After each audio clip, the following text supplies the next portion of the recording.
Hello bachcho, let's read the question. The question is, the cell organelles that stores water such materials such as water, salt, protein and carbohydrate are known as A में है chloroplast, B में है mitochondria, C में है vacuole and D में है nucleus. तो आइए देखते हैं हम इसका की कंसेप्ट। तो अगर हम बात करें बच्चों इसके की कंसेप्ट की, तो इसका की कंसेप्ट हो जाएगा सेल ऑर्गेनल्स। तो अब अगर हम दिए गए ऑप्शंस की बात करें तो पहला आपका बोला जा रहा है क्या, क्लोरोप्लास्ट। तो क्लोरोप्लास्ट क्या है, ये आपका एक मेम्ब्रेन बाउंड सेल ऑर्गेनल होता है जो कि एक्सक्लूसिवली प्रेजेंट होता है in case of the plant cell, और इसमें ग्रीन कलर का पिगमेंट होता है जिसको हम क्लोरोफिल बोलते हैं। देयरफॉर इसमें क्या होता है, इसमें प्रोसेस ऑफ फोटोसिंथेसिस। तो इसके अगर हम स्ट्रक्चर की बात करें, रफ स्ट्रक्चर बच्चों कुछ इस तरह का होता है जिसमें आपका organized flattened membranous sacs present होता है which are called as the thylakoid. और ये जो थाइलाकॉइड है ये अरेंज होता है इन स्टैक, जैसे कि पाइल ऑफ कॉइन्स की तरह, मतलब जिनको हम क्या कहते हैं, which are called as the grana. यानी इस टोटल को हम कहते हैं क्या, इसको हम कहते हैं ग्रेना। फर्दर बात करें तो ये जो थाइलाकॉइड्स है उसको स्ट्रोमा लैमेली बोल के एक स्ट्रक्चर होता है जो कि कनेक्ट करता है डिफरेंट ग्रेना को। सो ये जो आपका कनेक्टिंग स्ट्रक्चर दिख रहा है डार्क कलर का, इसको कहते हैं स्ट्रोमा लैमेली।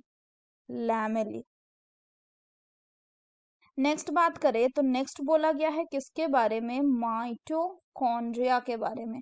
तो माइटोकॉन्ड्रिया भी कैसा होता है आपका, ये भी मेम्ब्रेन बाउंड स्ट्रक्चर होता है जिसको हम power house of the cell कहते हैं। Power house of the cell कहते हैं क्योंकि यहाँ पे आपका एटीपी का जेनरेशन होता है।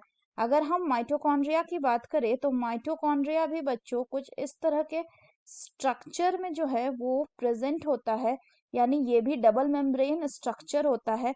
और यहाँ पे आपके कुछ इस तरह के क्या होते हैं, स्ट्रक्चर्स आर प्रेजेंट। तो ये जो फोल्ड्स है, इस फोल्ड्स को हम क्या कहते हैं, इसको कहा जाता है आपका क्रिस्टी। एंड दो मेम्ब्रेन हो गया, एक हो गया आपका outer membrane, then second one is inner membrane. इन दोनों के बीच में इंटर मेम्ब्रेन स्पेस प्रेजेंट होता है, और अंदर वाला जो ये एरिया है इसको हम कहते हैं माइटोकॉन्ड्रियल मैट्रिक्स। नेक्स्ट बोला गया है वैक्यूल के बारे में। तो अगर हम बात करें बच्चों प्लांट के वैक्यूल के बारे में, तो बता ही दिया कि ये किसका वैक्यूल है, ये प्लांट का वैक्यूल है, जिसमें कि प्लांट का अगर सेल की बात करें तो किसी प्लांट सेल में vacuole around 90% of the area को कवर किए हुए रहता है।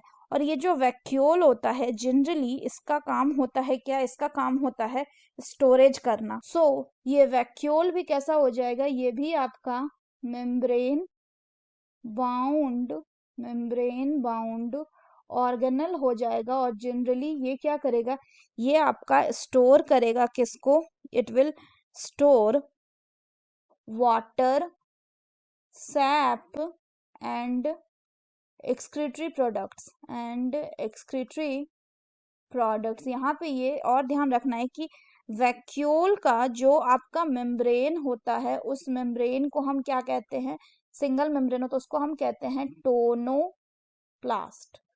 नेक्स्ट बात करें तो नेक्स्ट है आपका न्यूक्लियस। तो हमें पता है कि न्यूक्लियस जो है ये स्पेशल फीचर होता है किसका, किसी भी प्रोकैरियोटिक सेल का। तो यहाँ पे मान लीजिए ये क्या हो गया, this one is the cytoplasm जो कि सेमी सॉलिड स्ट्रक्चर होता है, इसके अंदर प्रेजेंट होता है आपका यहाँ पे न्यूक्लियस। और इस न्यूक्लियस जो है ये बना हुआ होता है किसका, न्यूक्लियर मेम्ब्रेन का, जिसमें प्रेजेंट होता है आपका क्या, न्यूक्लियर पोर, जो कि अलाउ करता है आपका सब्सटेंसेस को पास करने में न्यूक्लियस से cytoplasm. So this nucleus contain what, it contain genetic material. इसमें जेनेटिक मटेरियल होता है, यानी इसमें प्रेजेंट होता है क्रोमोसोम, उसके अंदर प्रेजेंट होता है डीएनए। सो अगर करेक्ट ऑप्शन की बात करें तो बोल रहा है जो सेल ऑर्गेनल जो स्टोर करता है वाटर को, सॉल्ट, प्रोटीन एंड कार्बोहाइड्रेट को हम क्या बोलते हैं? The correct option will be option C, vacuole, which is the storage organ. So that's all for the question बच्चों. Hope you understood it well. Best of luck.